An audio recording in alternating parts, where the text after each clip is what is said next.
So welcome to the Southern New Hampshire Regional Water Pipeline Forum, sponsored by the League of Women Voters of Southern Rockingham County.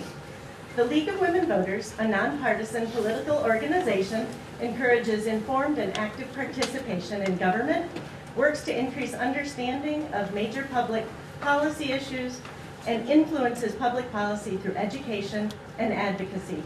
Any person 16 or older, male or female, may become a League member. So with all the political divisiveness we've seen lately, it sure is nice to have a nonpartisan group, and we're all happy to have you guys here with us. So tonight we're pleased to have Erin Holmes from the New Hampshire Department of Environmental Services and Senator Chuck Morse to share with us about this large water project that has been in the works for over 2 years and will have a huge impact on Southern Rockingham County. We also have leadership from Hampstead Area Water Company. Charlie Lanz is here to help us understand specific impacts to Atkinson and Hampstead during the Q&A following the program. With that, I will hand it to, there you are right in front of me, Senator Morse. Thank you.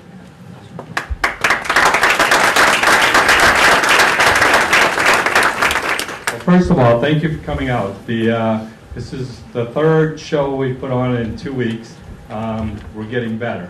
So there'll certainly be questions when Erin's done, but if you could just wait till she goes through her presentation, I think you'll see what's going on. It has been worked at for 2 years now. It is 3.1 million gallons in total. That's going to take 2 phases to get it all here. The first phase is a little over 1 million gallons. We'll show you when that's going to go off and how it's coming to the district. But there has been 3 votes in the towns around us so far in support. Plastow took a vote last year to turn its fire system into a drinking water system.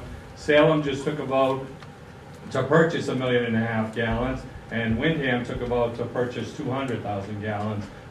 So everybody's been engaged. So as we go along here, I think the ultimate thing to remember is we're bringing 3 million gallons down from Manchester to this district that it didn't have.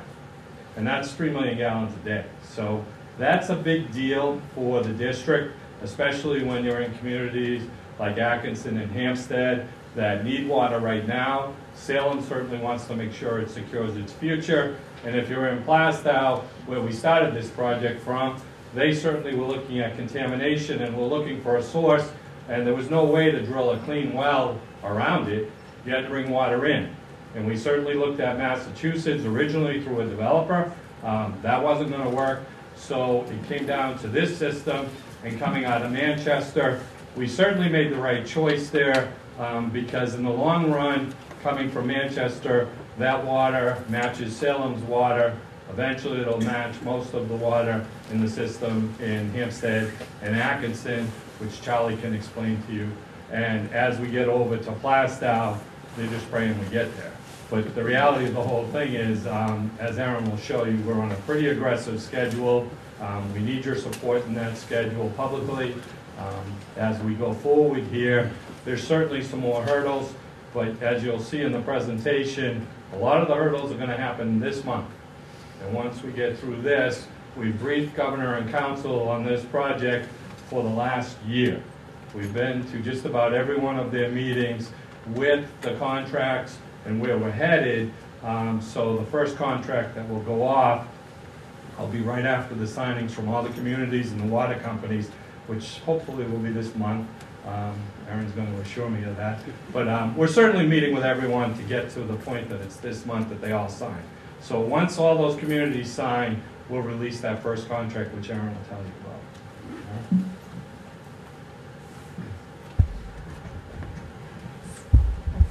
I think this is on. All right. Okay.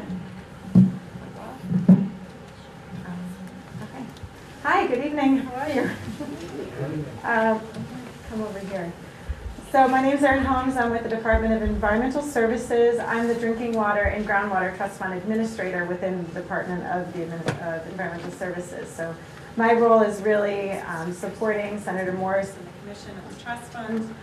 And pretty much since the day I've started, I've been involved in this project. I come from a site remediation investigation background and was thrown pretty quickly into the world of drinking water and understanding the problems that are facing the region and why this project was started. I'm sorry, I'm just kind of like this.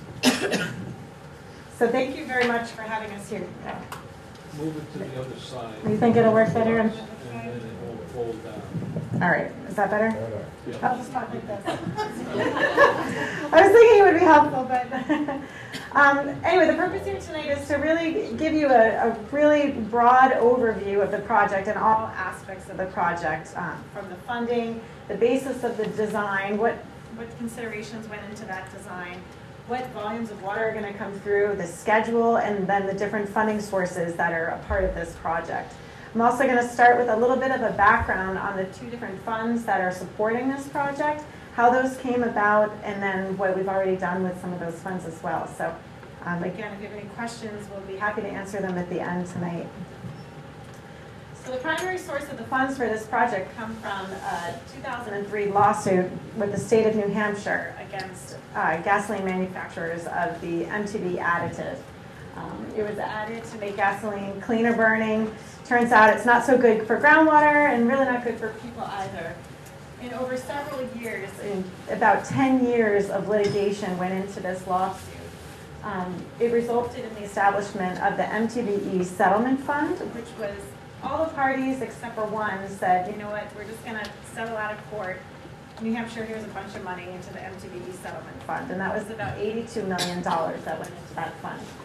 That fund is really run through the Department of Justice. They basically are the controllers of that fund, with DES administering those funds. And I talk about the MTBE Settlement Fund because, as Senator Moore said, this is a huge part of this project. Plastow had a lot of contamination, and I'll show you a map of Plastow, and that really was the impetus for this project. Any use of the MTBE Settlement Fund is really directly related to MTBE, so we couldn't just walk into some other site and start using MTBE funds without that, really the driver for that settlement fund. Lucky for us, though, one of the defendants, ExxonMobil, decided they didn't want to settle out of court, and so we went to court with them. And in 2016, I believe it was 2016, the state won against Exxon. They tried to go to the Supreme Court and get that overturned. Senator Morris and his team and people at the DES worked to get legislation put together to establish a drinking water groundwater trust fund that basically said, hey, Exxon, you know, we're going to use this money and we're going to be putting it into drinking water and groundwater. It's not going to go somewhere else. And they did. They got turned away at the federal level, and it came back to us, defaulted back to our ruling. And it put $287 million into the Drinking Water and Groundwater Trust Fund. So what we've done so far with the MTBE Settlement Fund, you know, again, this has a lot of uses. It's gone into investigation. It's gone to help prevent problems, prevent pollution at motor vehicle salvage yards. They did a lot of tank pulls and investigation. But they also do a lot with infrastructure as well, in bringing clean water to areas that have been heavily impacted with MTBE and drinking water. And I pulled out just the sample of projects that are really in this area, things that have already been done. So you can see Atkinson had a water main extension that was funded by the MTBE Settlement Fund. I think that put 4 wells connected with the Hempstead Area Water Company, 4 private homes that went onto public water. We've had projects at Demery and Salem, and then down here at the bottom is the Wyndham-Salem Plastow arm of that MTBE Settlement Fund. So obviously we're dealing with a couple of sites that are located in each of these towns. And the MTBE Settlement Cleanup Fund is putting in about 30% of the funding for this project. Overall, the project is about $27 million estimated in infrastructure needs. So just to give you an idea, the Drinking Water Groundwater Trust Fund, again, part of my job over the last year is just educating people on the fund, what it's done, and basically how it works. So as I said, the funds come from the ExxonMobil MTBE trial. The starting balance was about $287 million. We have a statute, 485F, that established the fund. It also established a 19-member commission that Senator Morse is the chair of. 19 new friends, right? NHES, so we're providing the administrative support. We have rules on how it's administered. We are running funding programs, and really we're supporting the commission and what their mission is. And that mission is basically, the fund is intended to protect and provide safe, clean drinking water and preserve and enhance it for the state. So it's a pretty good mission.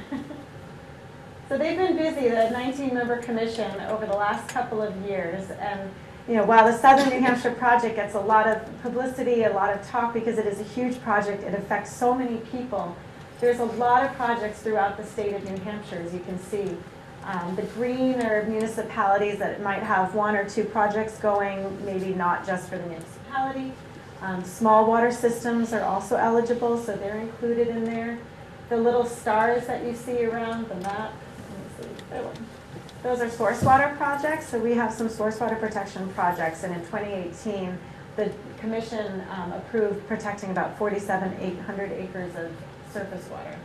They also approved $63 million over those 2 years in drinking water infrastructure. And then down here at the bottom, that's about $30 million that was approved for the Southern New Hampshire Regional Water Project. So just to give you an idea of the scope of this fund, that its reach is much bigger than the Southern New Hampshire area. Again, we're talking about that every day because it's a huge project, but it's also having an impact across the state for everybody. And that really was the intention of this. So just to give you, again, this is that history, the Drinking Water Trust Fund in those 2 years basically supported about $133 million in infrastructure projects.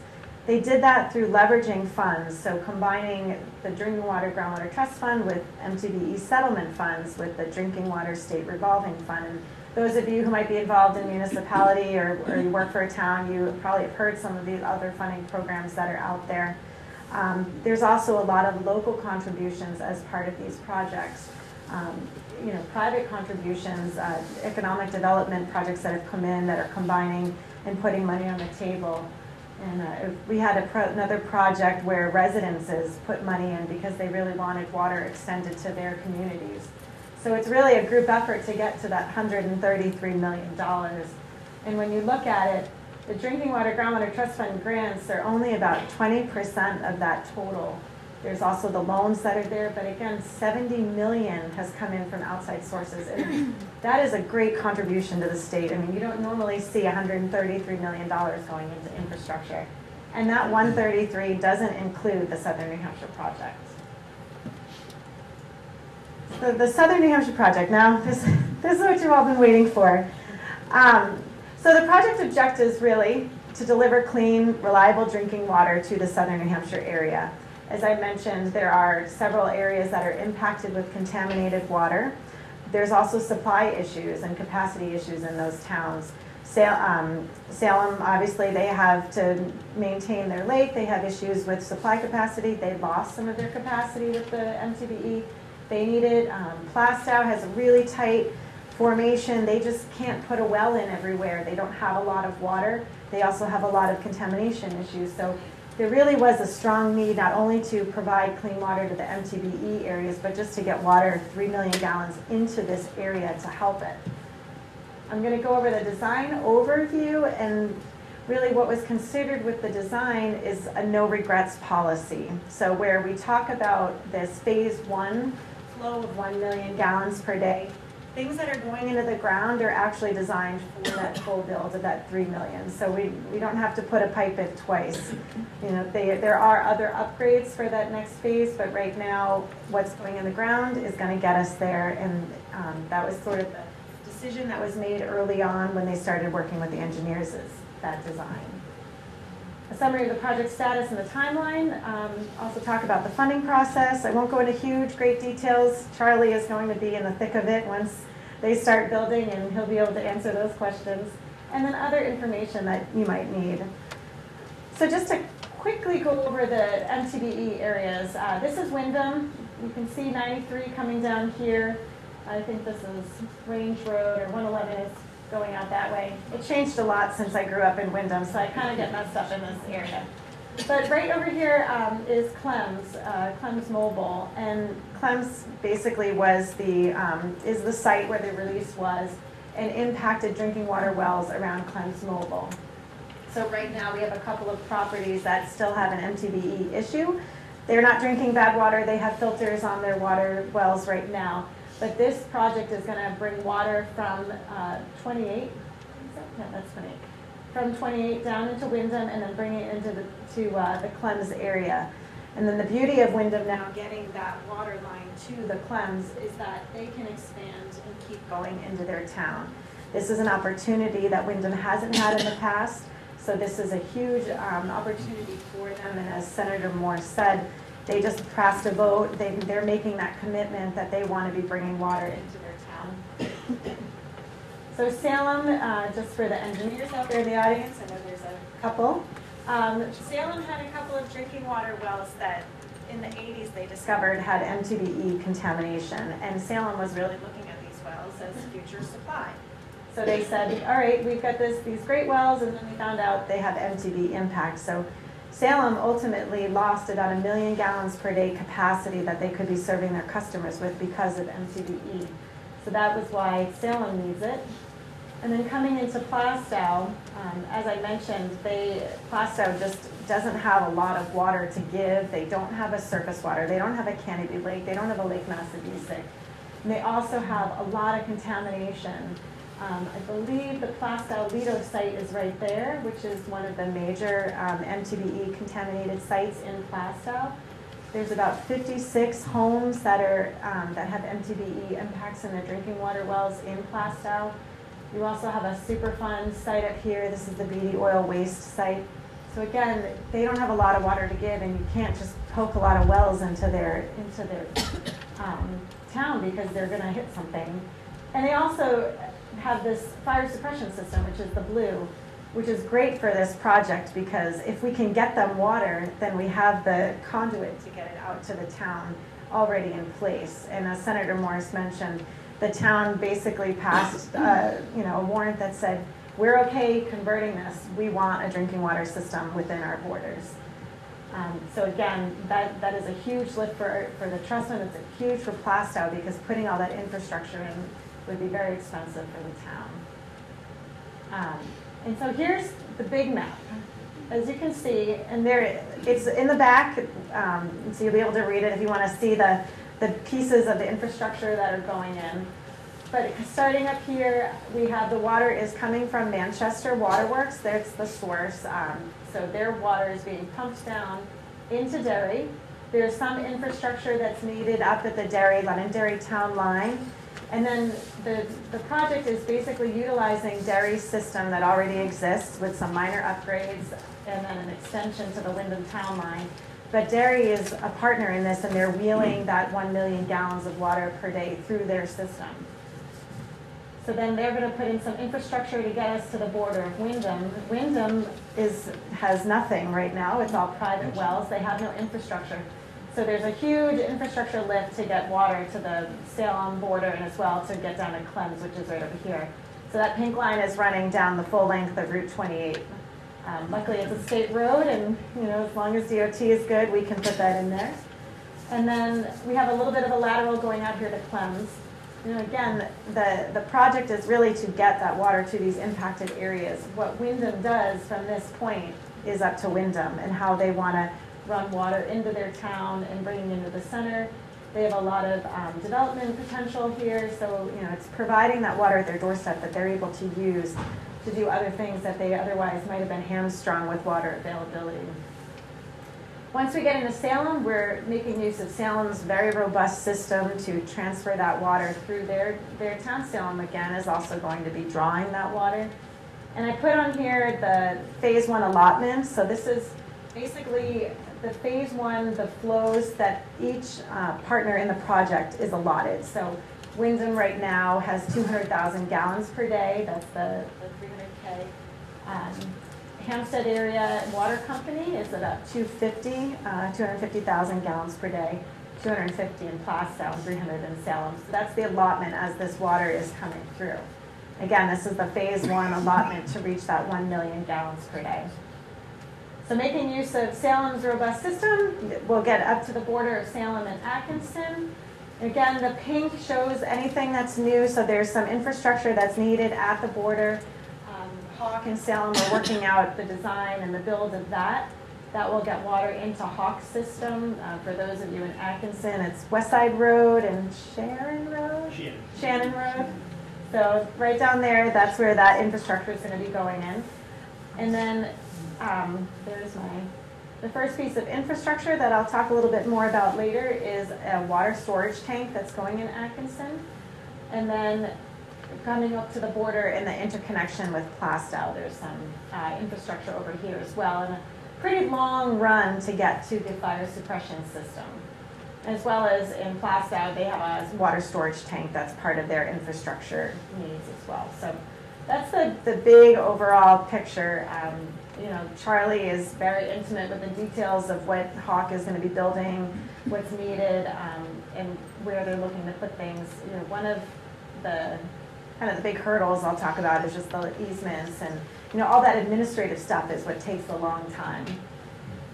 So just to get into the schedule and the update is really the administrative part started years ago. So this project was envisioned years ago, about 2 years, long before I came.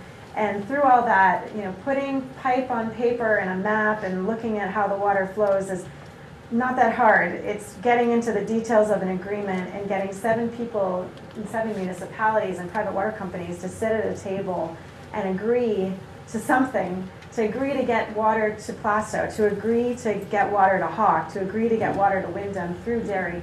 That's really the biggest lift, and that's where we're very hopeful we're there. We are in the final stages of that. And again, when I talk about it, it doesn't sound like a lot, but it's been a lot of work. So the phase 1 budget, everything I showed you in that pink on the map was approved by Governor and Council, first by the Advisory Commission and then by the Governor and Council back in the spring of 2018. And what that basically said is the Commission made the commitment to that work. Each piece of the project will have to come in and go to Governor and Council on its own, but the Commission committed to the project. Governor and Council approved that money being appropriated for the project. So that was a huge first step, just to get everybody on board that they want to make this happen. The next step was getting all the partners around at a table, and there was about 25 or 27 of them who sat down, and we put together a memorandum of understanding last fall. And in that, everybody said, we are going to work as hard as we can to make this project happen. We're going to do it in the best interest of everybody, and we're all coming to the table to talk about this. So that was a great first step of just getting all the partners together, and I don't know if we ever had sat down in the same room up until then. So that partners for what they've done and the investment that they're doing, Hawk, Plastow, every town has been there and very responsive, very involved, and willing to work together. Oops. So now we're at the point where we're working out the nuts and bolts of the agreement. So how the water gets there, who's building what, how are we billing people, what is the rate, and that's all getting done in the Southern Interconnect Agreement. I always laugh because back in May, I think we thought we were going to be done in, I don't know, October. And we're now here in early spring. We do have a final agreement out to the partners, and we're working through last minute discussions and comments with them, and we're hoping to have this done and back out by the end of this month. And it's now up to each town to get it signed. And luckily, every town has been preparing either the Board of Selectmen, their councils, whatever authority they need to sign this document, so everybody knows it's coming, and that schedule is looking really good for each town to be signing it. So by mid-April, end of April, this document will be done. And then moving on to the Merrimack Source Development Capacity, I'll talk about that in a little more detail later, but that's another huge administrative piece of this project. As part of the funding that the Commission approved, part of that was to reserve some water, reserve the project water, and that requires a grant, a lot of work going into a grant agreement, again, making sure that everybody is on the same page and that every question is answered. So that grant agreement is being finalized with Manchester. We actually have the final document, and it's going in front of their commissioners for signature. So it's a huge step with that as well. So just to talk about that a little bit, Manchester is our supplier of water, and every customer in Manchester, every water user, every town that they sell it to has to pay this source development charge. And so right now, Manchester has the capacity to deliver the phase 1 flow, that 1 million gallons per day. They are serving other municipalities around, and then their current supply is Lake Massabesic. So then when you start talking about the source development charge, basically Manchester says, well, we can't use Massabesic forever. We know that. So we're going to have this source development charge, and we're going to go and we're going to do a development of the Merrimack River with a radial well that they'll be installing. And they're going to get a lot more capacity, I think 7 to 8 million gallons per day with this project. So Manchester's recognized this need. They've been putting this money away as they've signed up new customers throughout the last probably 20 years. As I said, everybody pays the fee, and that includes the project water recipients. The trust fund is coming in right now to basically give them a grant to pre-purchase all of that capacity and hold on to it. So Manchester can't give it to anybody else. After that grant agreement goes through Governor and Council, it's ours. It's the Southern New Hampshire. Basically, it's your water. And so now that we've got that in place, each water recipient is going to come in and they can purchase and reserve their own. And basically, it's a pass-through back to the trust fund to get paid back.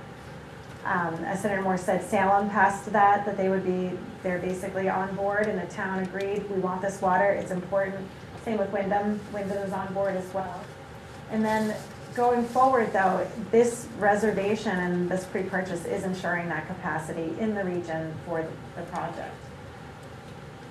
It's kind of a complicated concept, but it's I really simplified it there for you. So just to quickly go through the project status, right now, 2018 was a big year to get the basis of design done. There was an engineering firm that looked at the whole region and took everybody's needs, and that's where those flow numbers came from, and then figured out how do we connect all these pieces together, especially with Salem and Derry. They've got their own systems. They put together a huge model, came up with the basis of design. They also moved forward, and we've moved forward the 30% design for Derry and Salem as well, basically starting to get from 20,000 feet and getting lower and lower and getting right to the road. The authorization to proceed with the final design has happened for Derry and Salem, and I think Hawk is right around the corner with that. We anticipate groundbreaking this spring on that Atkinson water storage tank. Plastow will be coming in this spring as well with their 30% design and putting that piece together for them, which puts everything moving forward this summer with the construction bids going out, with that final design being completed. So now we're standing on the street, the design is done, the bids go out, and looking at breaking ground on the core of the project, which is Derry, Salem, and Hawk this fall. The target, May 2020. And if you are an engineer or contractor, you know this is aggressive, but everybody's been working together, and they're even trying to find ways to basically expedite different parts of this. With DES communicating with the partners, with Senator Morse's leadership, everybody knows what's expected from them, and so they know that they need to be talking to this person. They know that they need to be moving this piece of the puzzle forward, because if everybody wasn't working together, this wouldn't be a reality. And so, again, I have to commend all of our partners and the work that they've been doing to make sure this is happening.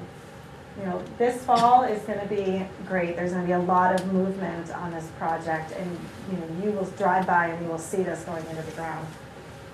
But yeah, so that's our status. So critical paths for that construction. And I talked about this at the Chamber of Commerce meeting, and really just so everybody knows what's happening is, so you have this agreement that we're in a really good place with, that we hope are going to have signatures by the middle of this spring. Land and easement acquisitions. This is always the big time sink, getting this in. And we've identified properties, we're moving those pieces forward. So that's another huge component of the schedule. And then identifying service connections. So especially with Hawk, with Plastow, right now the project is basically saying if new water main is coming in front of your house or your business, then a service connection, a curb stop, not to your home or your basement, but a curb stop will be put in there for you. And that's really important to finalize designs as well, because they need to know where those curb stops are going to go in. And that will get us all the way to the final design and the bid documents for this summer. And then I'll rush through this one. This is just to give you a picture of what the funding process is and to give you an idea of what's been done so far. And so we talk about blended funding where the MTBE funds are putting in about $7.3 million into infrastructure. The Drinking Water Groundwater Trust Fund is putting in about 30. 11 of that is for the MSDC reservation. And then other loan funds, Hawk, as you'll see in the next slide, is taking a loan out for their portion of the tank. So once all the design is done, projects will have to go to bid, they'll have to go to governor and council, and then ideally we're getting the construction notice to proceed by the fall. So then this is just a quick overview of the Hawk tank. And again, this piece of infrastructure is critical not only for the project, but it also is providing storage capacity for Hawk. And so it serves basically two purposes. 50% of it is for Plastow. So 50% of the cost is a grant.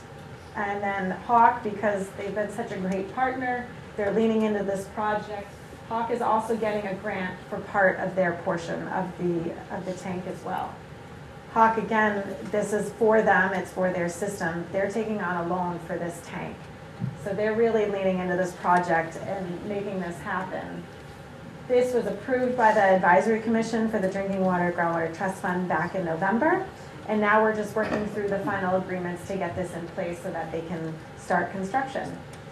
Right now it's planned for late spring, and that will be going in Atkinson. So that really is our first piece of infrastructure. And very exciting. So just some final thoughts. You know, the project is providing reliable water. It's providing capacity where it's limited right now. And it's going to be bringing clean drinking water to the doorsteps of all the partners in this project. Plastow, it's coming there. Hampstead Area Water Company, they're going to have 250,000 gallons per day extra capacity coming into their borders. Salem as well, and Wyndham, who hasn't had this opportunity, is getting 200,000 into their doorstep. It's solving those overarching contamination issues that we see across the southern tier, starting with the MTBE, using those funds to be a part of this project, and solving Plastow's issue, Salem's, and Wyndham. We already talked about the supply capacity, and then the service connections to the right-of-way. So getting people hooked up, because we don't want water going into Wyndham that nobody's using. We don't want it going to Plastow with no customers. We want to make sure that people can get on board with this project, and so putting service connections to the right-of-ways is a huge part of that. And then it's serving as a model for the regional projects in New Hampshire.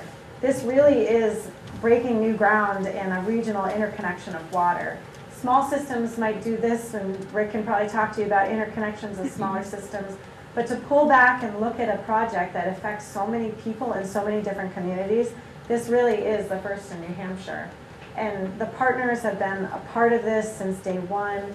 Everybody's been pushing this. There's a lot of support, and it really shows what's possible. And you know, I start thinking about, as we're doing more sampling from the DES side, we're turning over stones, things are coming up that people never envisioned. We have to start thinking bigger than just solving a problem at somebody's tap. How do we solve a bigger area and a bigger problem? And this project is really kind of treading that ground and showing what is possible when you start getting everybody talking together at the same table. So if you don't leave here with anything, leave here with that. And that's my presentation.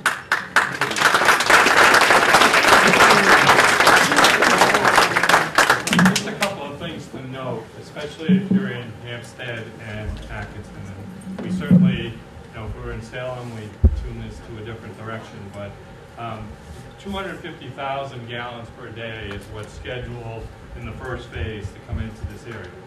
The usage in this area is 500,000 per day on the biggest day. So that's a significant purchase. In the future, I think you're tuned up to 500,000 as the max for this district. We had 750 on one document, I'm not sure, but we will. The reality is that what you're using today will be matched by this project when phase 2 goes in.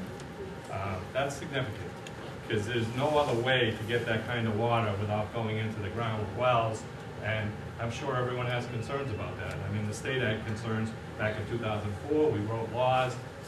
Most of you will probably remember USA Springs. The legislature dealt with it.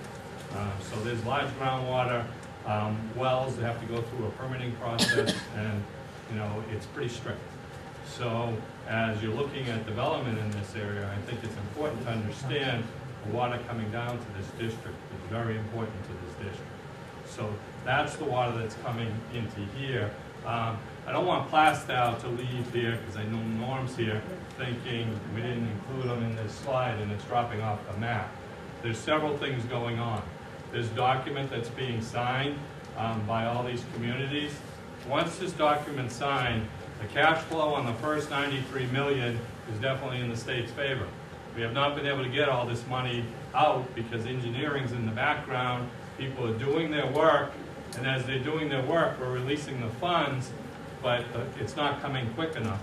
So as we look at this whole project, this $30 million we're talking here, $11 million in that first $30 million for this area is going to go out to Manchester, probably the beginning of May, end of April, to purchase that water for this whole district.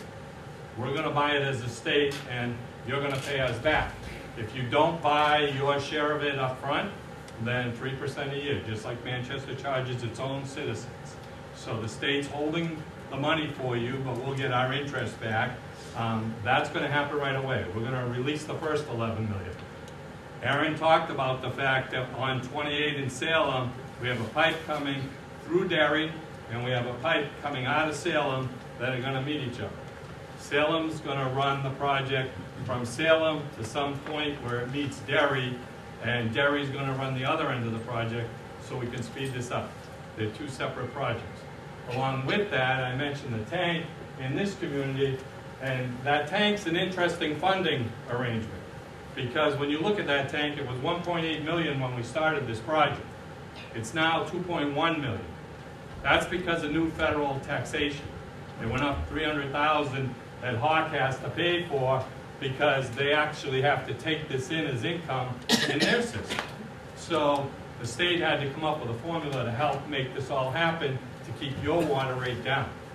And that's what we did. We blended what we're doing in Plastow because they needed the tank to keep the pressure up, and we certainly heard from the fire department in Plastow about that as we were developing the legal document.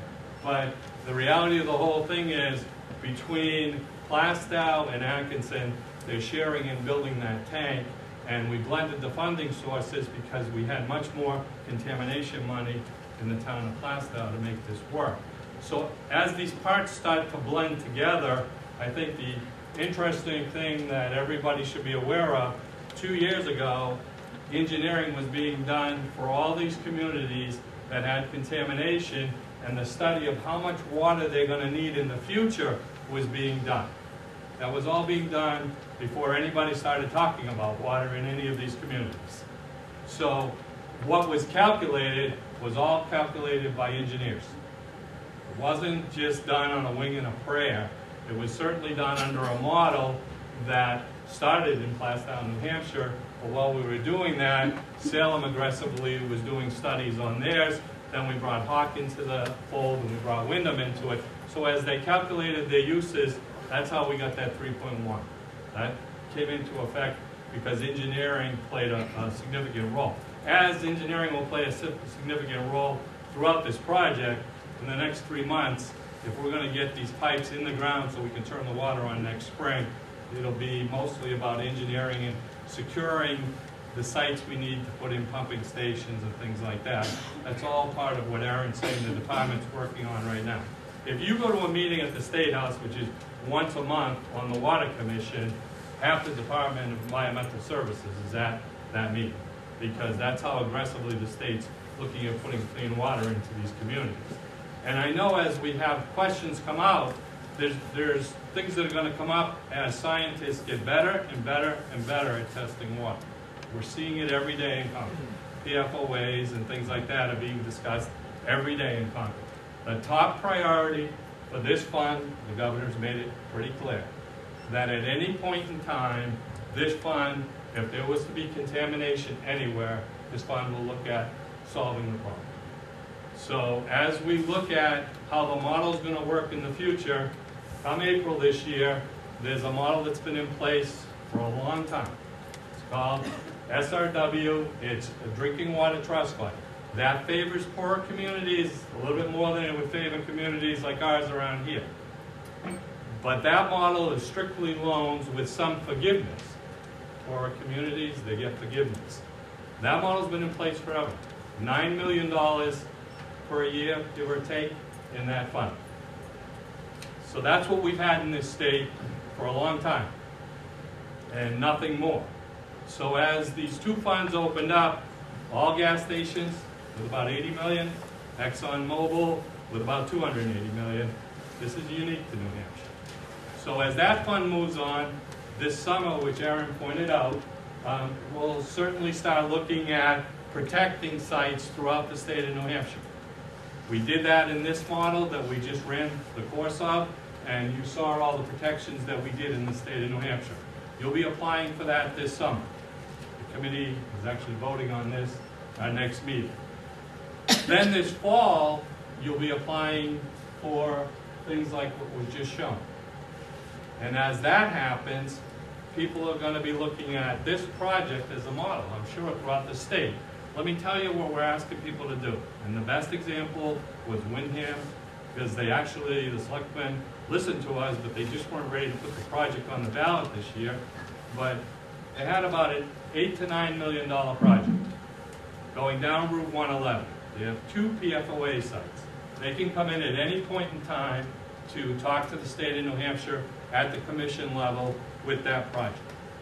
That project was basically going to use about $2.5 million of our money out of the commission. It was going to use some developers' money, and it was going to use some local bonding money. That's the way projects are going to be presented to the state of New Hampshire. That's the way that commission is looking at things. As you look at this, and we took 90 and turned it into 133, the way the model was set up was we were going to take 280 and turn it into almost $800 million worth of projects in the state of New Hampshire. So there's a multiplier effect. Anyone that's worked with LCHIP understands what that's for, but there's a lot of concerns in the state of New Hampshire about water. We get it. We're going to first look at contamination, and then we're going to look at expanding water systems. That's what we'd like to do in the state of New Hampshire, is bring the water into the community, drop it, and then the community pick it up and move it into the neighborhoods. That's the way the model is being developed. We're dropping 3.1 million gallons into this district. I can assure you, to make this happen is a big deal, because if you go to Peterborough and Jaffrey and the towns out around there, they're looking at the same model. And they've had contamination out there for 30 years. 30 years they haven't been able to do anything about it. They're now looking, because of this model, they're now looking at putting a well in and sharing it, and one of the businesses alone is going to create 400 new jobs. So that's a model we're trying to get everybody in the state to understand, is all this development that's going on, we're looking to share some costs here to build and expand these systems. As those models come into that September time frame, you know, we've already loaned out $5 million in the Merrimack area out of this year's money. We certainly believe that that project over there, we've expanded into a whole bunch of communities with Pennachuck's wells, and we want to make sure we protect them, so they're going to be able to take out of the Merrimack.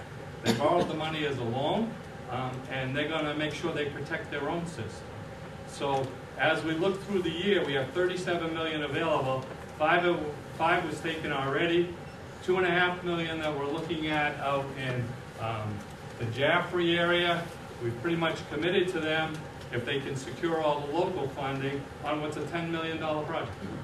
So there's competition to get all of this done, and as we do this, we're trying to teach people how to fish, because the state can't possibly go out and develop all these models. It would be impossible. The 19-member commission was meant to meet like every quarter. It's meeting every month, and sometimes it's had to meet twice so we can get the funding sources approved for you. So as we do this, I think what we're trying to teach people to do, bring the models back to us. Bring it through your boards of selectmen, bring it through your water companies. We'll certainly take a good look at them. The first thing we're going to look at is contamination. There's no doubt about it, because it's popping up, and as scientists get better and we discover what's in water, we certainly want to have those discussions in the legislature where we're going to set rates at. We haven't quite got there on some things with PFOAs, but I'm certain those discussions are going to happen. If we were to zero out PFOAs, just so everyone in the audience understands that, this 280 million would be nothing. It wouldn't put a dent in bringing that number to zero. I mean, it wouldn't. It's not enough money to do anything compared to what that would bring to us in the model. We're certainly being presented with quite a bit right now, and that's without talking about PFOAs, except for the town of Wyndham brought it to us because of 2 schools. But I'm certain that's going to be the next chemical. What's the next chemical after that? There's some people in the audience, I'm sure they can tell me, but the reality of the whole thing is this isn't going to be something that's going to go away in your lifetime, trust me. This is certainly MTBE was back in the early 2000s. That actually is fading out of society. So it's not the issue that the state's paying attention to, except for this trust fund. That one trust fund that Aaron told you about, it can only service MTBE. Can't touch anything else. The Attorney General's in charge of that, and basically the Commissioner of DES. As he makes recommendations, the Attorney General approves them, but they have to be for MTBE. That's why Plastow was so successful in getting things done. So with that, we'll take your questions and, okay? Yep. Go ahead. Is money going to be paid back into this fund, or does it go one way out, and then there are yearly charges to make it viable for all communities? The way the model was set up in the beginning, and trust me, every legislature wants to change things. The model is set up that 20% of the basis is used in every year. So this year, that's why I said we have 37 million. That's what's out there. 50% of that, and this is what we're debating as a commission. I mean, 19 members on a commission, there's a lot of debate. 50% of that model is going to go out in grants. 40% of that model is going out in loans, and the other 10%, the commission can decide how it's going to put it out there. We haven't agreed on taking that into this 4th round. We haven't agreed that that's going to be the exact model, but it'll be something very similar.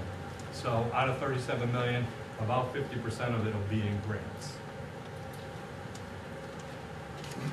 The initial thrust from what you're saying is water to Wyndham, Salem, and to Hawk.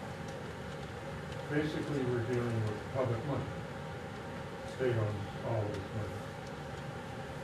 Certainly for Wyndham, it's a entity, political entity.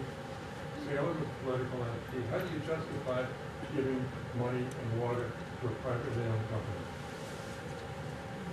Oh, I think you're going to have to use that throughout the state. I mean, if you look at almost the whole western part of this area, Nashua, that's all Pennachuck, that whole district.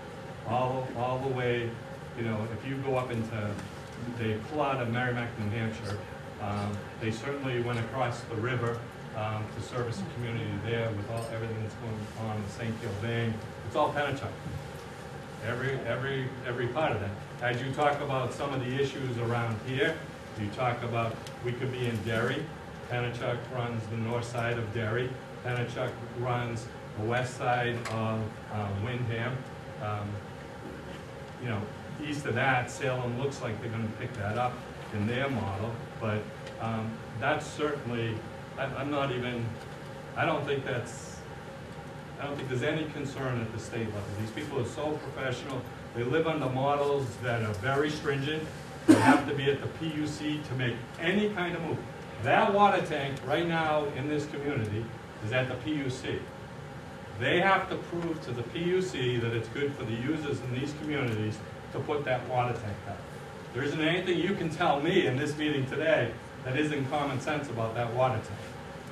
I mean, it certainly will make sure that in the drier months, they have water preserved in the tank. It'll also make sure fire pressure in this area stays up, which is phenomenal. But they're all strictly regulated. The communities like Salem and Derry and Manchester's under a water company. That's the one selling us the water. They're certainly, you know, under a different model. But the reality is, you cannot, say Salem sells water to Windham on a commercial basis. It's so regulated, Salem can't even go 15% above its rate that it's charging its users. I'm confident in that system. It's been around for a long time. Are there provisions for a town such as Atkinson for buying hop? Is that allowed under this plan? To make it, now we got a window agency, a sailing agency. Can you repeat the question? He wants to know if the community could buy the water company. I don't know the answer to that, but the reality of all of that, legal-wise, I think is much bigger than what we're talking about here. I mean, you know, let me give you an example of some of the concerns that'll happen in every community. Salem, right? Everybody thinks of it as this big community. We're bringing water into Salem. Salem just voted on $5.4 million. 80% of that went on the water users, 20% went on the town. That 20% that went on the town, only 40% of the town is hooked up to the water system. That's it. That's all that's hooked up to Salem's water system. So basically the other 60% of the town's looking at this and saying, why am I doing this? I'll tell you why they're doing it. Because it could be you next year. It could be your street that's contaminated. So the reality of what you don't know today, I certainly am privy to any contamination sites in my district that pop up on a regular basis. I'm privy to the ones in this community right now that we're certainly watching. So as we do that, don't think you might not be the next person we got to run a water line to. I mean, that federal water line that was on Island Pond Road and certainly went down a couple of other streets. Getting federal money isn't quite that easy, but expanding water systems is going to be something we're going to be doing forever in the state of New Hampshire now. And as we find contamination, I think we all should be supporting each other. As for who runs these things and how they run them, let me tell you, the aggressiveness right now of bringing chloramine into your communities over here, it's a big deal. We're changing the water. We're bringing chloramine in, which Salem has, Derry has, and Manchester has. Obviously, to them, it's a simple fix to plug in and take the water and send it all the way down to you. Big deal if we didn't do it, because then we would have had to put it through Salem's water system. And that financially wouldn't have worked out for you or for anybody else. Now we plug into your system, and we're basically telling you, we want you to buy water in this area because we want people using this water. We don't want these pipes just sitting there. We're telling these communities over here, we want you to buy water, and it's going to have chloramine in it. So as we're working through things with Hampstead Area Water Company, trust me, the relationship with the state of New Hampshire is very connected. And the reality of the whole thing is, they're regulated to what percent above their cost they can make money. They have to present that to the PUC. If you want to watch one of those, I believe those tanks are currently at the PUC. Not the most exciting thing in the world, but one of the things when I was listening to the presentation that I wanted to point out, attorneys that are in this water era, that understand this greatly, like Getz that Salem hired, he's a former PUC guy. There's probably 3 major ones in the state of New Hampshire. They're all involved in this water project. Every one of them. They're certainly watching over every line in the documents to make sure that this document protects every one of these communities as we move forward. There's no doubt in my mind that's what they do. Susan Geiger represents us. The Attorney General has had someone at every single meeting.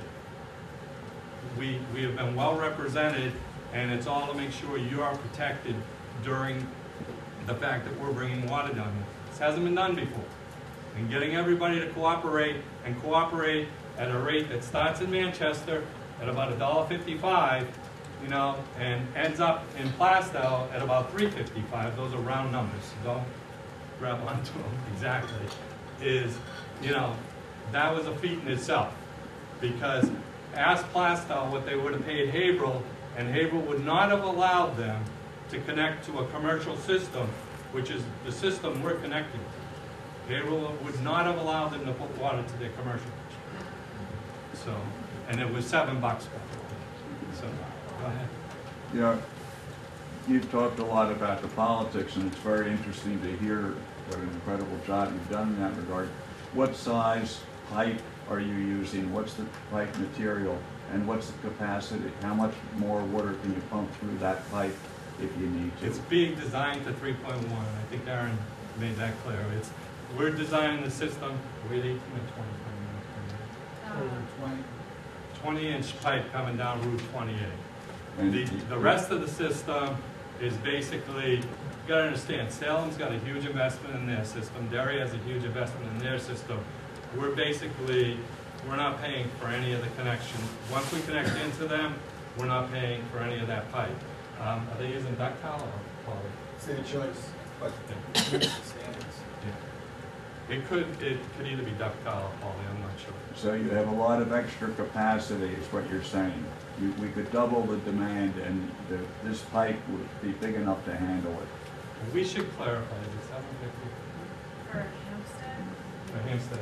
you're 750 to Rams. I couldn't hear that.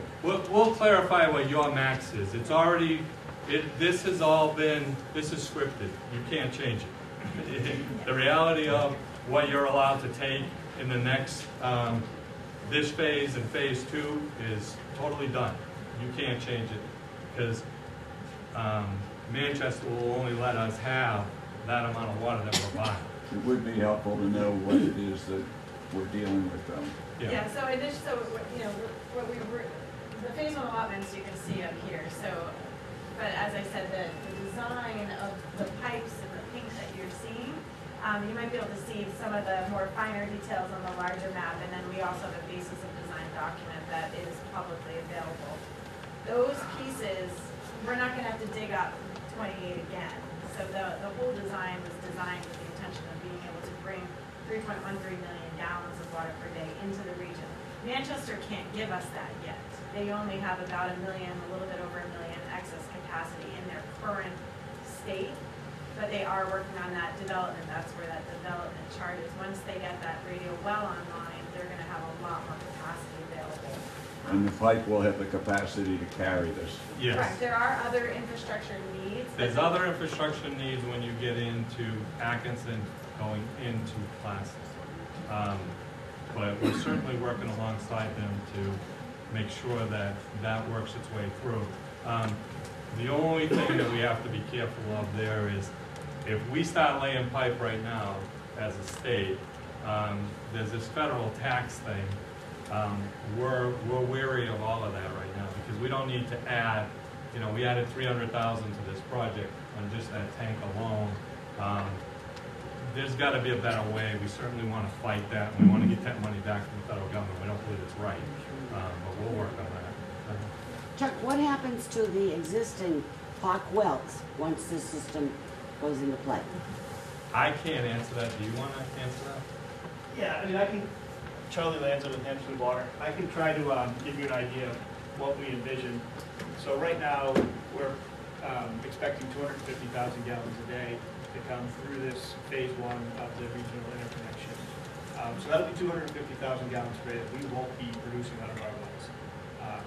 That 250,000 gallons a day is going to be prioritized, meaning that the agreement with the state specifies that water has to be used upfront prior to using our own sources. So Chuck mentioned earlier, Senator Morse rather, our average daily demand right now in Atkinson and Hampstead is a little bit shy of 500,000 gallons a day. So the allocation under phase 1 for us is approximately 50%. Can you speak louder? Yeah. So our allocation, the 250,000 gallons per day, is approximately 50% of the entire Atkinson and Hampstead average day demand. So with that said, we'll have 250,000 gallons a day coming out of our existing sources that no longer will come out of our sources. How exactly that will be spread out is to be determined. I can't tell you right now exactly, which source will be turned off or turned down. I mean, initially, it makes sense to us that we would take the ones that are lower producing, lower quality, and take those offline first. but I can't tell you exactly which ones. Let me explain something too there, because if you're Salem, you test one site. If you're Derry, you basically are being tested because you're buying from Manchester. If you're a Hampstead area water company, you're tested at every single site at the same way they're testing Salem at one site for the whole community. So there's an incentive here not to have as many wells. And we're certainly working alongside them to work through which ones get closed down and which ones don't. This area certainly is in a phase, whether you're in Hampstead or Atkinson, where people want to live in these communities. Getting water here is a big deal, and I think that's the important part of what we're doing. As for, I'm trying to get this in my head, out of that 3.1 million, 1.5 of it's going to Salem. Now, I can tell you, if it was 20 years from now and Salem decided they're never going to use it, they'll sell it to you. They're not bashful. So the reality is, if we're only getting 3.1, 1.6 is going to Wyndham, Atkinson, Hampstead, and Plaster. So how that's broken out, we'll get to, because it's all broken out by engineers. Charlie, I'm a Hampstead resident, actually right on the line with Atkinson, and I've heard Hampstead mentioned a number of times, but it's not clear to me how water gets to Hampstead. So currently, we have 31 or 32 active sources that are comprised throughout Atkinson and Hampstead. I don't have the actual number of how many are in Hampstead versus Atkinson. To give you an idea, the average daily demand for the Atkinson and Hampstead systems are almost equal. The customer bases are almost equal too, so it's very similar across both towns. So the water in Hampstead comes from Hampstead. It also could come from some Atkinson sources and vice versa. There's a 10-inch water line that was installed in 2009, so the water can flow both ways. And DES was a huge help to us. We got an SRF loan for that project. We were able to make the entire system redundant. The 500,000 gallon tank in Hampstead now services Atkinson as well. So during a fire flow or a power outage, we're able to service the entire core customer with that interconnection. Yes, I have a question. My daughter is Alexandra McCall. She's been a tree for the governor, and she's been researching it from the beginning. And the governor advised her that Hampstead would have access to being able to access the interconnection. However, the information that came back to her after the Salem meeting was that there was really no guarantee that we would.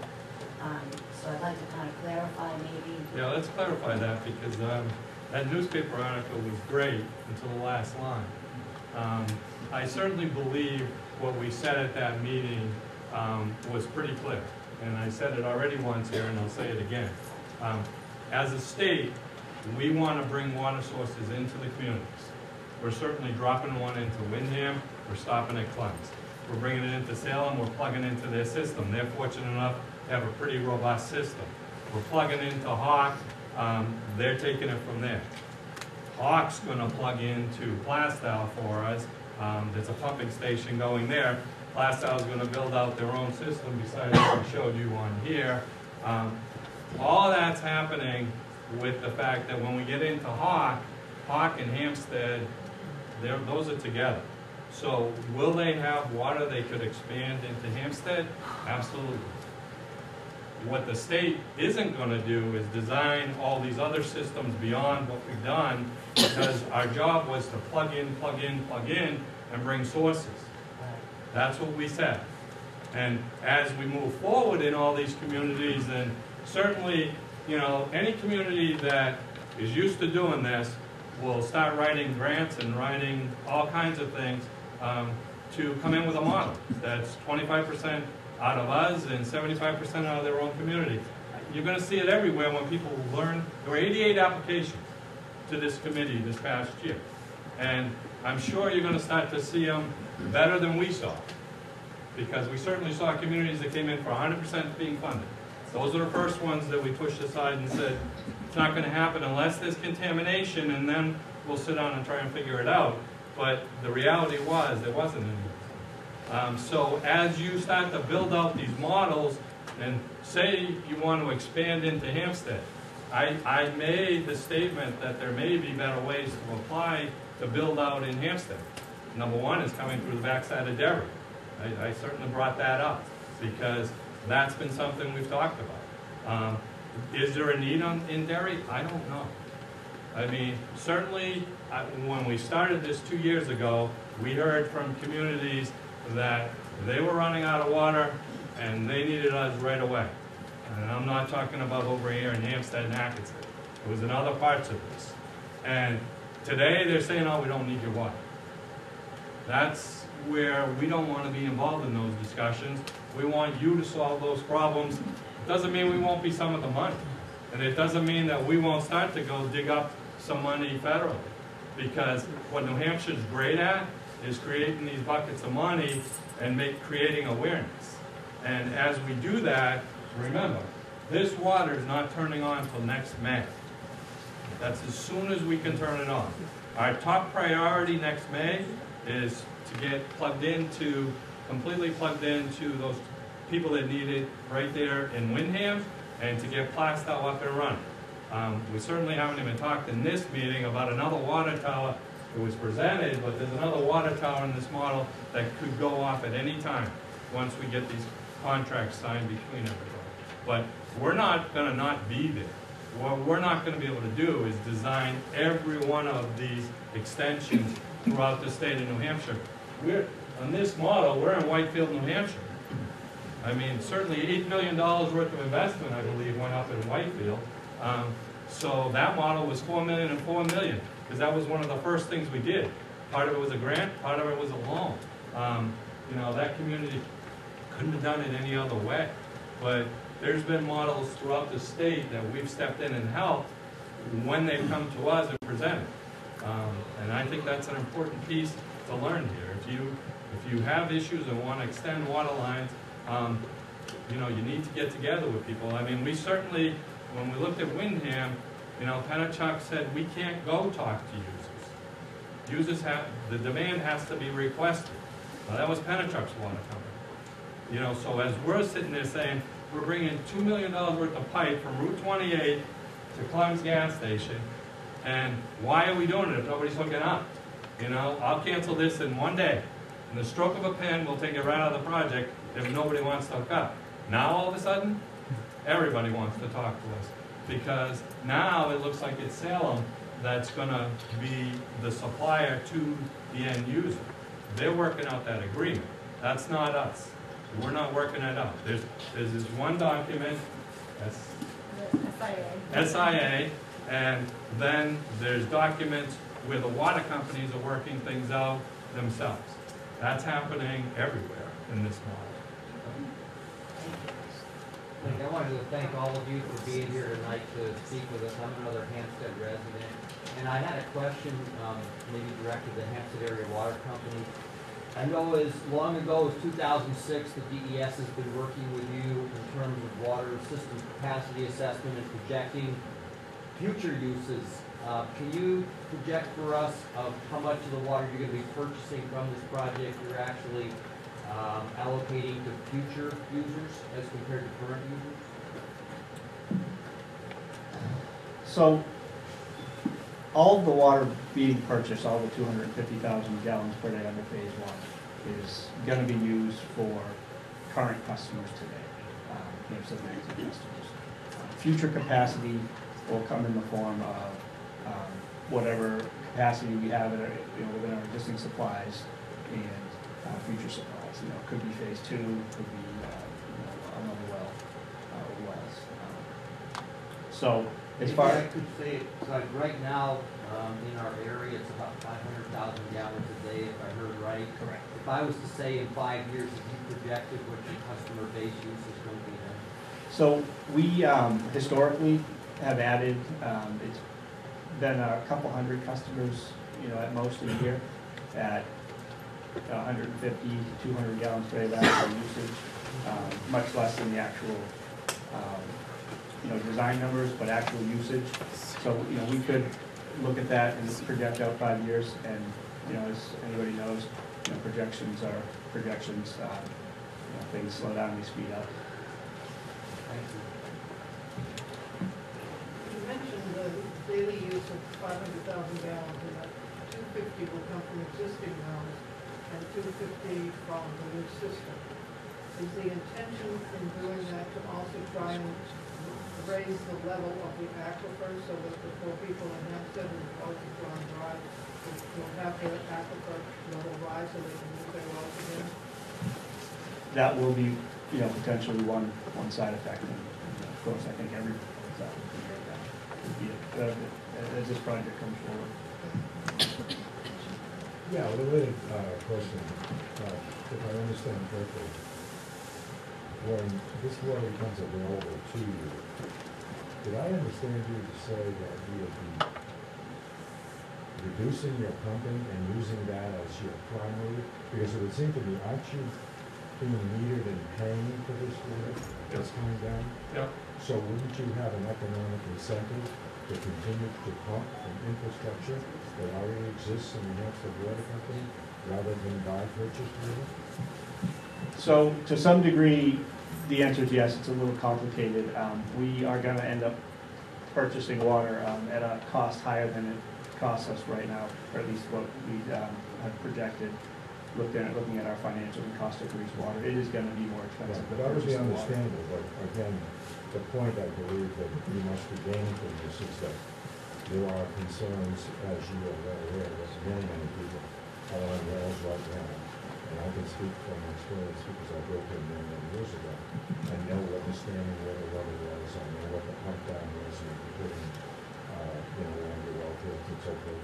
And I think we also know what has happened in Hampstead. And with that said, obviously, the point that was just mentioned about the possibility of allowing the aquifer to slowly regenerate by choosing to take water from this system when it's in place rather than continue the high level of pumping.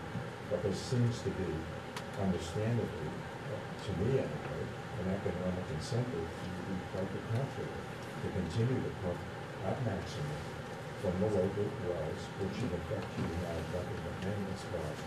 The infrastructure is already in the ground. The second question before Well, let's answer the first question, because the state's answered the question for them. We need water to run through this system. So the state's basically, well, I understand what the state's basically said, you're gonna take 250,000 because we need water to get over to basically to Plastow, and we want it to be clean. So what the state's working with Hawk on is basically, we're plugging you in, you're going to use 250,000. That's why Charlie's not answering all the questions right now. We're introducing chloramine into that system. So Charlie has to work through that. He certainly has to work his model to, if there's going to be any blending, it's going to be blending with chloramine.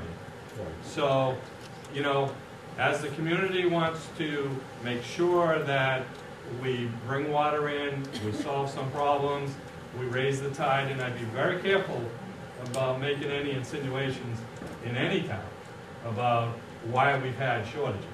Because DES is studying this constantly, not just today. And I can assure you, we certainly find out problems before other people do. So when this happens, we certainly go to address them. And I think as you're looking at Hawk, right now, we've been working pretty much with them. Their business model is going to change, and you're going to pay for it. Your rates are going to go up. If we blend water in at 305 coming out of Salem, we've only allowed Salem to raise it 50 cents. So you're going to blend water in at 305 coming out of Salem. That's going to go into the model that goes to the PUC. So everyone should be aware of that as we develop this model. It's all about bringing more water into these communities. I get that part of it, and we certainly are trying to work with them.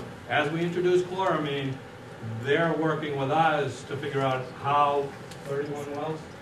31 wells blend into that system, because obviously not every part of that system is going to jump into this. I just want to clarify, I think Charlie, you did on the beginning of this meeting, so kind of along the other questions that have come up, so is the goal here to back down the wells to 250,000 gallons a day, so you guys are using the network, correct? That would be the goal, is to back that amount of water off? Well, and use that it's more than the resource? goal, it's the reality. So we average 458, 460,000 gallons a day in 2018. We're purchasing 250 from the project under phase one. So the net difference is gonna come from our sources. So yes, so in effect, our sources will be pumping 250,000 less. So again, on kind of Lee's question, your projection, it's my understanding that you guys are working on franchising it to Sandown right now. So is there any kind of guarantee that if you're trying to back off 250 off of your well network, that there isn't going to be a continuation of expansion in other towns where that will get ramped back up again? Or will future developments, say going into Sandown, be relying on your sources? So I can't speak to any future developments. Outside of Hampstead and Atkinson right now, there's no plans to extend, so I can't say that won't happen in the future, but right now, currently, there's no plan. The franchise you're referring to is a small water system in Sandown that's not connected to the core system, may never be connected, but like I said, I can't answer that.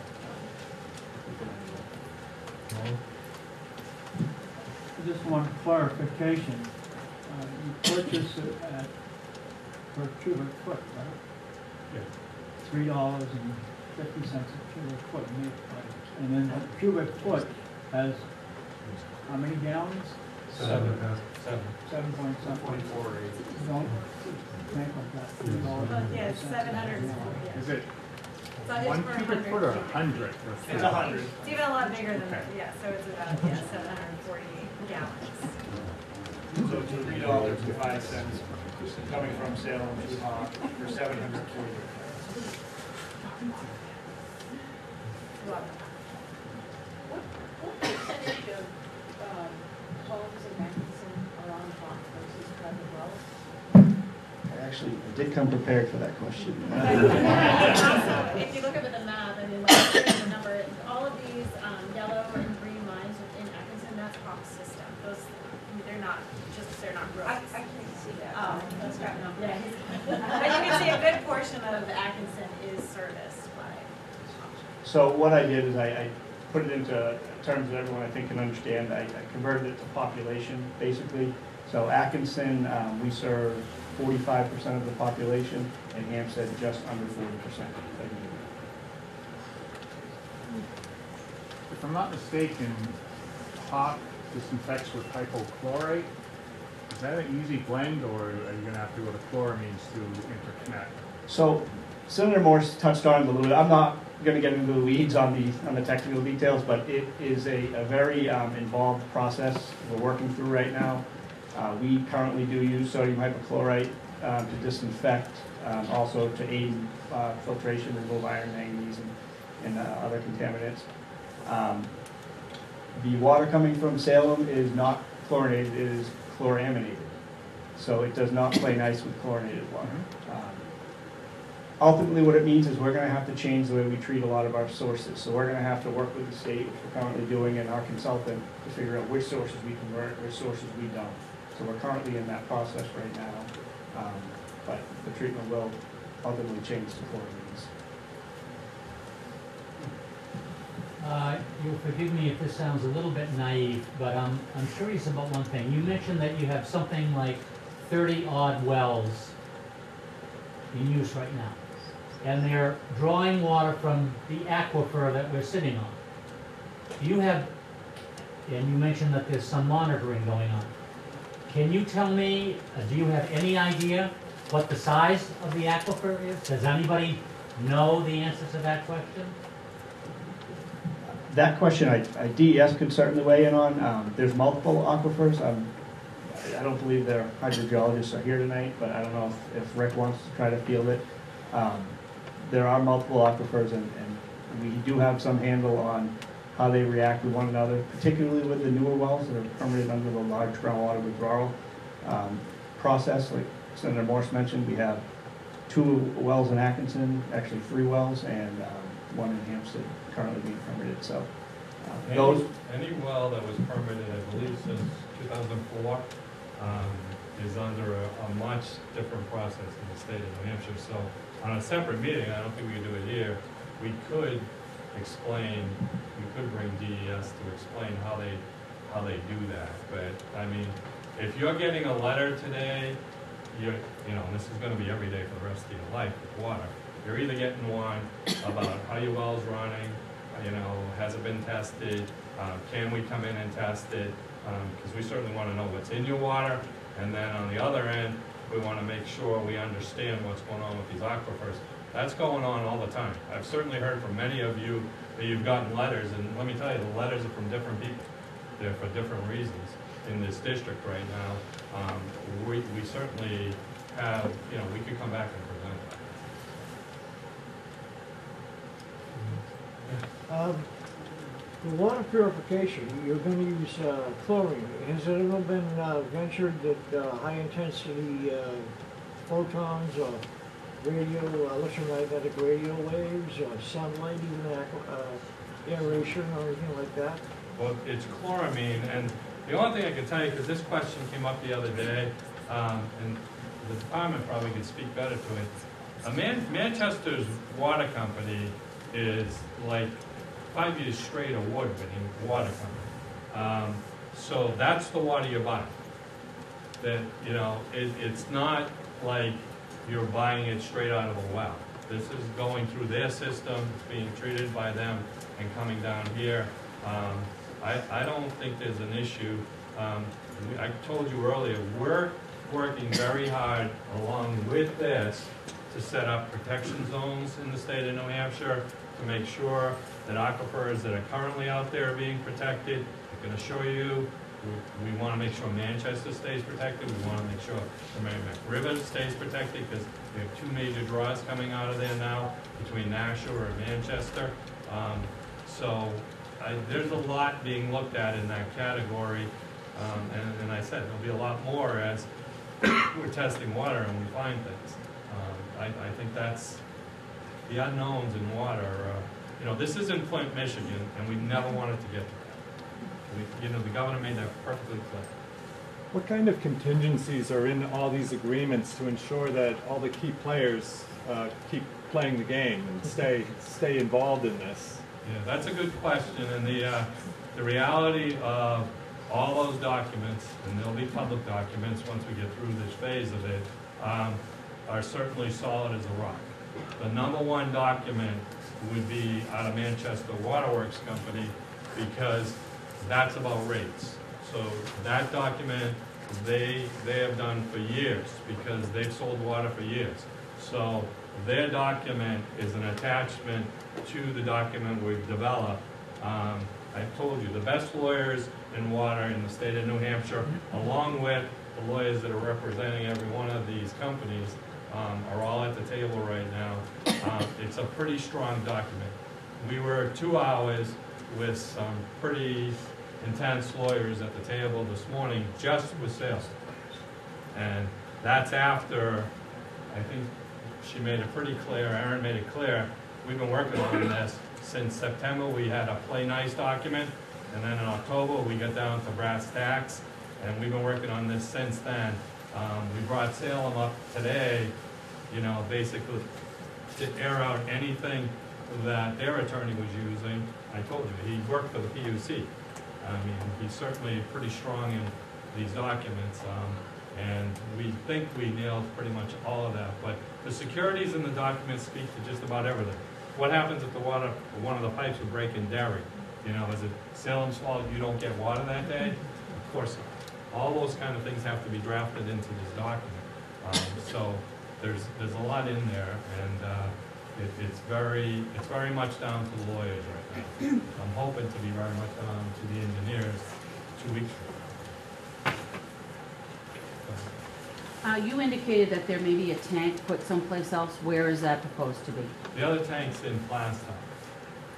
The Sweet Hill and Plastow. Just to piggyback on that, there's a tank being built in Atkinson. Is that, Yeah. where's the location of that? So the Atkinson tank is on the hill that now is between Winslow Drive, known as Jameson Ridge, and Page Farm, the new project currently being constructed. So there's a large bridge out there that has a hydraulic grade line that works for our system. What's the size, how big is that? So it's a 1 million gallon tank capacity in gallons, and it's approximately 60 feet in diameter, 62 feet, and the height escapes me, but it's, I believe, around 35 feet tall.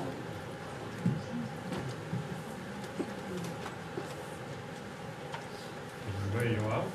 Real quick, the storage, is that elevated or? So, yeah, there was a good picture in the slideshow. So it is what we call a pre-stressed concrete tank. It's ground level. Okay.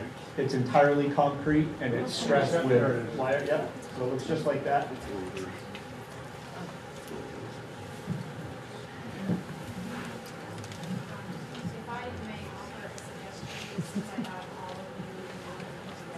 Deanna, could you speak up, please? Sure. Thank you. Just with everybody in the room together, this is a rare opportunity. In talking about which wells you will be trying to back down or shut down, might I recommend that you strongly consider backing down the grandfathered wells that you have in town, the ones that therefore have lower regulations, lower remediation for homes they may impact.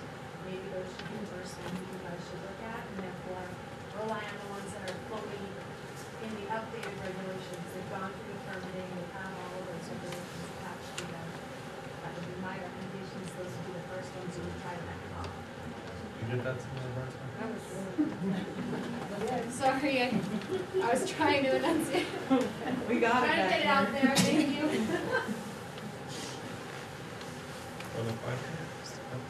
I just have a question on a slightly larger scope that very definitely affects water. In our plan, when you come to a planning board, you are a builder, and you are proposing to build X units.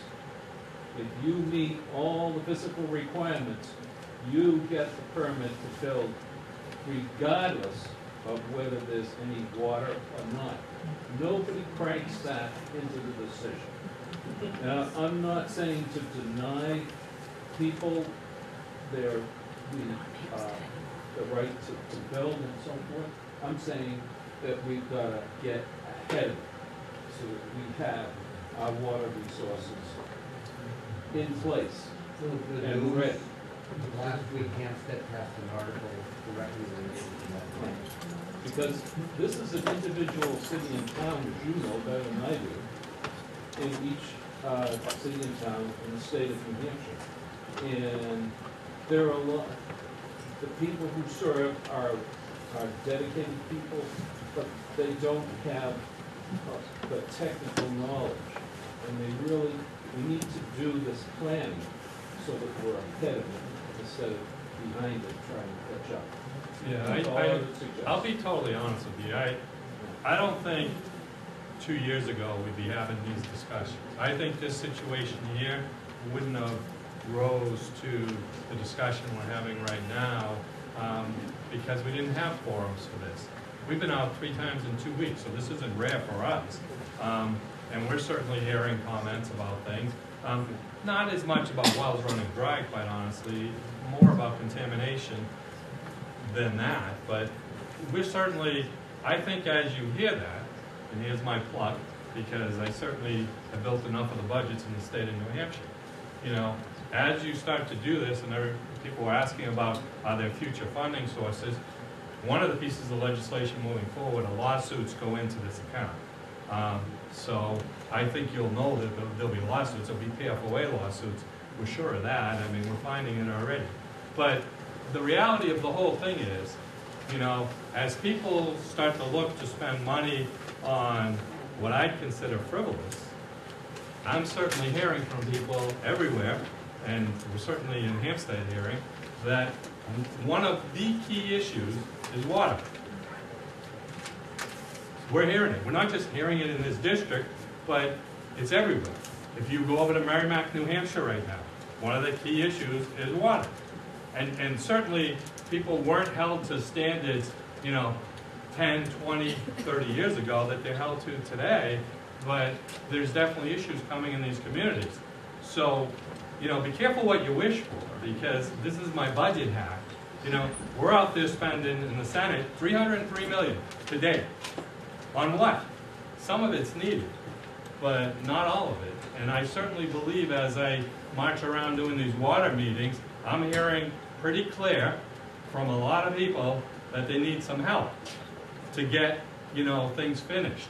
To what extent we can help, that's going to be developed by what the legislature moves forward with and starts to talk about. But, it might be, think if you're a trailer park right now, think about it. What's the basis? 2 of them in Derry. One's been funded, one hasn't yet. I don't believe so. But it's applying through a separate fund totally, because they have no way financially to go in and upgrade their water system to connect to the town water that's running right by their trailer park. They just can't financially ever pull it off. But the reality is they're applying to a totally separate fund that we have in the state of New Hampshire, not to do with water, to get plugged in. So it's not like I'm not hearing it, and I certainly believe we need to come up with solutions as a state, but I certainly believe that as we have these debates, about what's needed and what's wanted, be careful, because water, in my opinion, is going to be a need. And I'm seeing it in many different categories. Drying wells is new to me. Contaminated wells popped up sometime last year that all of a sudden we're starting to hear in every different direction that there's major concern. Go over in Portsmouth. There's concern over there. $19 million to extend that water line. We met with them 2 years ago, and they still haven't come forward with a plan yet. But there's certainly a major fix if we go over there to do something. And that was one of the first people I met with. Wyndham, $8 million to extend that water line. I told you about that already, just to get to 2 schools. So as we sit there and we discuss what we're spending and if we're spending enough, there ain't enough money in the world to solve all these problems that are coming before the legislature right now. And if we're not smart and we don't put the brakes on, we're not going to get to these things. Because I think it is the thing we should be talking about in the state. It's popped up to that level that I think we should be talking about it. And it's only because these guys are on the road. Her department's brand new. Brand new. She's spending almost every night going out and speaking for us just to bring you up to an awareness level. So I think she's doing a great job. And I hope you appreciated her presentation because she fine-tuned it for you. But we have every chamber that wants to hear about it because they don't want to stop development. They want to figure out a way to keep it going, and they're not doing that from, they want to be pigs. They want to basically figure out a way to make it work for everybody. Can I just put an addendum onto that? If you're running a business and you've got, employment to bring into the state and so forth, water and sewer are #1 priorities in their concerns. Electricity. Yeah. Well, hopefully we'll put the lines in. I want to thank everybody for coming and for everybody providing information. I was a little bit late, so this question may have been answered prior to me getting here. But I just wondered, the intake from the Merrimack, is that above or below St. Sylvania? You know? Yeah. I couldn't hear. It would be upriver. Okay, thank you. One more question. Thank you guys. From Hampstead, you mentioned Hampstead as part of the interplay here in that you've had all the players come to the table talking about their needs and so forth. I'm not aware that Hampstead has been educated, and if they haven't, what do we need to do to catch up to everybody else? What can we go back to our selectmen and say is the biggest need that we need to do yet? Well, you know what? I'm not going to design that right now. That's not what we would do. I've spoken once over in Hampstead. You were all there. I think you guys have to come up with a solution You know, water lines are $1 million a month. And in order to put a water line in, I think I explained it in Hampstead, Salem put in 11 miles, I believe, years ago because of contamination. Nobody hooked up. Nobody. They sent their water line because of a lawsuit right through the whole community. Nobody hooked up. What did the selectmen do after that? Because they got the end users, the selectmen put a law in place, or whatever the selectmen do, so that if a water line goes down your street now, you have to hook up. And if you don't, you pay the betterment. So I think decisions have to be made. If you're going to put a mile of water in, do people have to hook up to it? It's a tough decision, and it's a tough debate. But I'm sure as you sit here and you talk about should we run that line in Hampstead, there's curiosity of all the people that have good wells ahead of you that, you know, they don't want to hook up. But I think you got to understand, in the future, it could be you. You could be the one with contamination. You could be the one going dry. I don't think this is one person's problem. And that's what I'm saying. I'm seeing it throughout the state of New Hampshire. And, you know, once we get into Plastow, I think you'll be amazed. We talked about 56 houses. 56 houses that we're taking care of. They have been in that problem for years and years and years. And we've been servicing them at the 10 years, $1 million has cost the state to service those homes. And think about it. That we should have been doing this a long time ago, but we never had this bucket of money. So as we get over there and we hook up to that, we certainly believe we're going to take ease off of all those wells we believe are pulling things up. Because if something gets approved in that community right now, there's a concern that that well may get contaminated because eventually it's going to draw something in. I mean, you can ask anyone at DES, they'll tell you about Plastow, they're concerned about that. So I think this is huge to get over to there. But I think what's happened in the southern tier, you've produced leaders for years and years and years in the southern tier. You're going to produce leaders in water. And you need to go out and convince 424 people. I don't believe you have to convince the governor because he gets it. I mean, we've had enough conversations that this is working. We just need to figure out how we're going to go a little bit further with it because that trailer park could be your home next time. I know you talked a little bit earlier about the chloramine. I didn't really understand the contamination of the incompatibility and So chlorine and chloramine, in a nutshell, can't be put into the same system. There's too many potential side effects, many of them health-related. So that it's just not an option. DES did a terrific study to figure that out. And they basically said, you know, that the only real option here is to convert your existing sources to chloramines, so that it's compatible with the water coming through the systems to the north. The chloramines hold the residual longer. They don't react with organics. We're mostly groundwater or all groundwater, so we don't have a lot of organics to begin with. The primary reason why we do use chloramine and the people upstream use chloramines. So I don't know if I answered your question there or not. yeah, that was helpful. But and then my next question is, how is chloramine for people? You know, is that then filtered out again for our use, or is that? So Rick Skarenka, I'm not an expert on chloramines. We're learning it over the past 3-4 months. We're going to be experts soon, but Rick Skarenka probably can speak. Thank you. Rick Skarenka, I'm engineer with the Drinking Water Bureau. As far as right now, Concord uses chloramines, and what it is, it's an ultimate disinfectant rather than chlorine.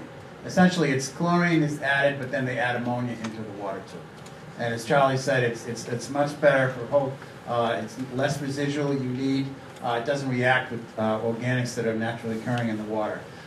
Concord uses chloramines. Manchester uses chloramines. Salem uses chloramines. Exeter is converting to chloramines right now. You know, what happens when they, you know, I'm not sure if they've discussed this or not, but what we encourage communities to do is to do an outreach program prior to converting, because there is some impacts to things like aquariums and dialysis machines. that you, as users of those in your homes, you need to know if there's chloramines in your water. And Exeter has developed actually a marketing brochure that they're handing out to every user, and that hopefully the same thing will be implemented here. And there's a lot of information that's out there, but as I said, it's used throughout the state and for these larger systems. So the way you're talking about that sounds to me like something that you should filter out at your home? You don't have to filter it out, okay? But there's certain pieces of equipment that are used again, I don't know the specifics of it, but I know that aquariums have been impacted if you don't, using chlorinated water. And I know dialysis machines have, and I talked to, if you have any of these, like dialysis machines, you can talk to your medical professional too. But there's quite a bit of literature, and as I said, the way to do this is to do some kind of an outreach, a month before when it's actually implemented into the water system. Yeah, I can tell you, the people in Salem, and I don't know how long we've been treating with chloramines, but I've drank it for 58 years right out of town. So, I mean, it's not, that's not the case. This is definitely drinkable water. Yeah, it's something used across, utilities across the country use this all the time too. So it's not something unique, it's just the two compatible. If you're using chlorine as a disinfectant and chloramines, when the two mix, reactions happen, and that's why Hampstead is going to be looking into converting all their active supplies to utilize chloramines. Yeah, that's a great point by Rick. He mentioned we will be doing a program where we reach out to our customers and we explain, the benefits, the disadvantages, and what to look for. So we'll be seeing that before the water gets converted. I had one other question regarding costs. Let's say that you have pipes that are, your water company already has pipes that are running down the main street in Atkinson, 121. I live on Bittersweet Lane, which runs off of the main street. To get from the main street to my house is somewhere between 3 and 4/10 of a mile. We'll say 3/10 of a mile, approximately. And this would apply to anybody who lives off of the main street. So let's say, following the scenario that everything falls into line, and I say, great, I want to connect up to the Hampstead Water Company, I want to be a part of this. For you to have to connect a pipe from the main street all the way down to my house in the bottom of Bittersweet Lane, 3/10 of a mile, I'm assuming that it's not just the cost per cubic meter or per cubic foot, whatever, X amount of water that you're using. Wouldn't there be thousands and thousands of dollars involved in having to get to my house? Correct. So there's the capital cost to put the infrastructure in the ground. As you can see, the project that was on the map earlier is $27 million. That a lot of that cost is pipe to put in the ground and pump stations to get the water from A to B. So there'd be the capital cost to put the pipe in the ground. Then there'd be the consumption cost, for the water used. And you have to understand, this goes back to the earlier questions. He couldn't put in a pipe and hook to one house a mile out and go to the PUC and say, we're going to put in $1 million worth of pipe for one house and put it on all the users. Because that's what he has to do. He's regulated that way. He could never present and make that work. He had to present this to the PUC to put it in, and to me it's pretty illogical, but he's got to go through a process. So there's $2 million worth of investment. Actually, it's $1 million on. I'm pretty sure it's $1 million on your investment.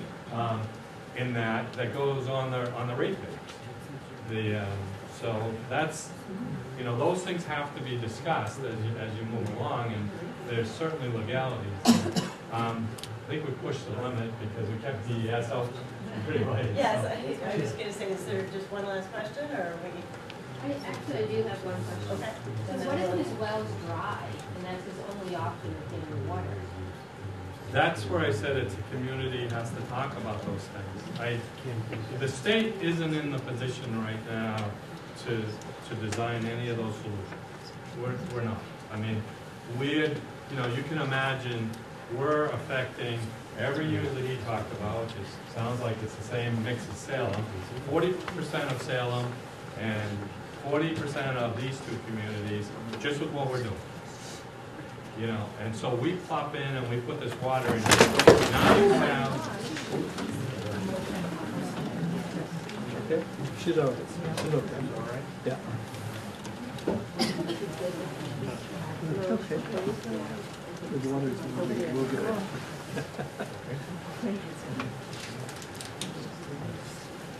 Now you have options, and you're going to have to talk about them. You know what? Salem constantly has votes about should we extend the water line to this neighborhood. You know, and it may travel quite a bit without hitting any houses. But when they get in that neighborhood, they make everybody pay the hookup fee. It's just the way they do it. You know, I don't know how they're going to deal with coming up Route 28 because their rules say everybody has to hook.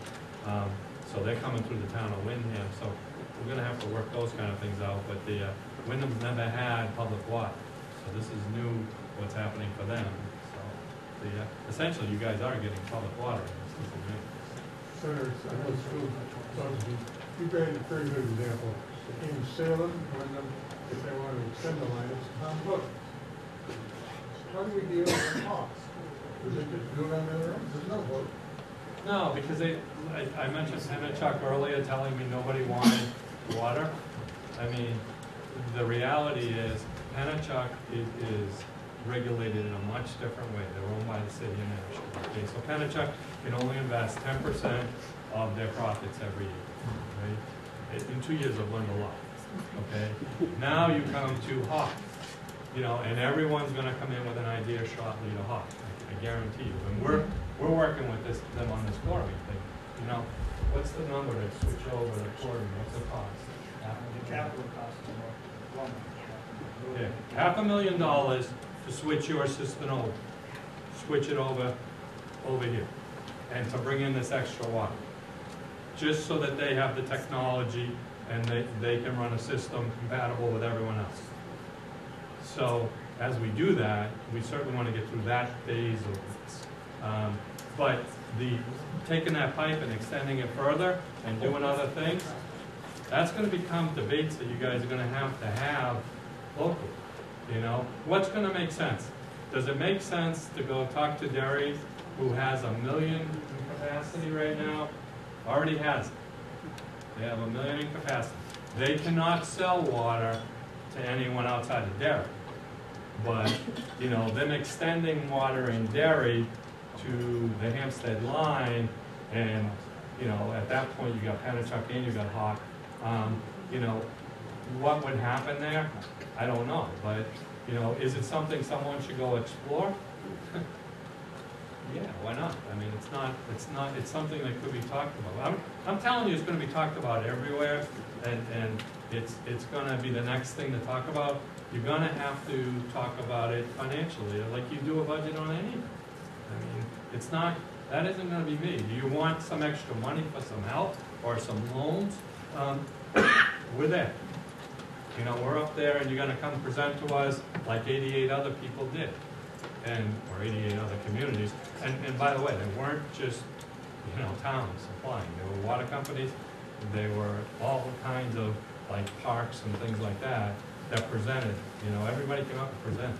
And we gave them their shot, and in most cases, they wanted everything funded. And those are the ones we said we can't, you know, we want to see some skin in the game. Senator, can I add to that real quick? So just to this gentleman's question, just to build off that, as a publicly regulated utility, there is a process to extend our name within our franchise area. So our franchise area is an area that we're required to provide service to if requested. However, you know, there's costs associated with it. So if, you know, your street is in that franchise area and you'd like to connect, you could come to us, make an inquiry, and we would work with you through the process. You know, like Chuck said, and a lot of people have said, you know, sometimes the economics don't work out. You know, these are conversations we're all going to have, and maybe there's some creative solutions. But there is a process. It's not, we don't decide. You know, it's not just this hidden process. It is all regulated by the PUC. There's a tariff. There's you know, development extension language, and it is pretty transparent. If I haven't My made it concern clear is though, always the diversity between two entities, a private entity and a public entity, they're working together. It's gone on for 6 centuries. yeah, I don't How does it think work there's here? much difference though when it comes to public utilities. They're scrutinized more, you know, Salem basically runs their own water company, but if they take their rate today and go from 345, I think is where it is, and went to 405, would the selectmen be elected the next year? I mean, I don't believe they would be. So they're scrutinized just as much as his company is, because they're looked at from a different point of view. I think it's, all these issues are gonna get scrutinized because you're gonna lay them out in public and you're gonna have debates. He gets scrutinized much different because he can't do anything without approval from a higher God. I mean, you know, it's not just the payer, it's the PUC saying, yes, you can go forward with this, or no, you can't. But all those things are gonna get discussed. With that, I would like to thank you. You guys have stayed much longer than we asked you to, so thank you on behalf of Atkins and Hampstead, and of course the League of Women Voters of Southern Rockingham County. Thank you very much.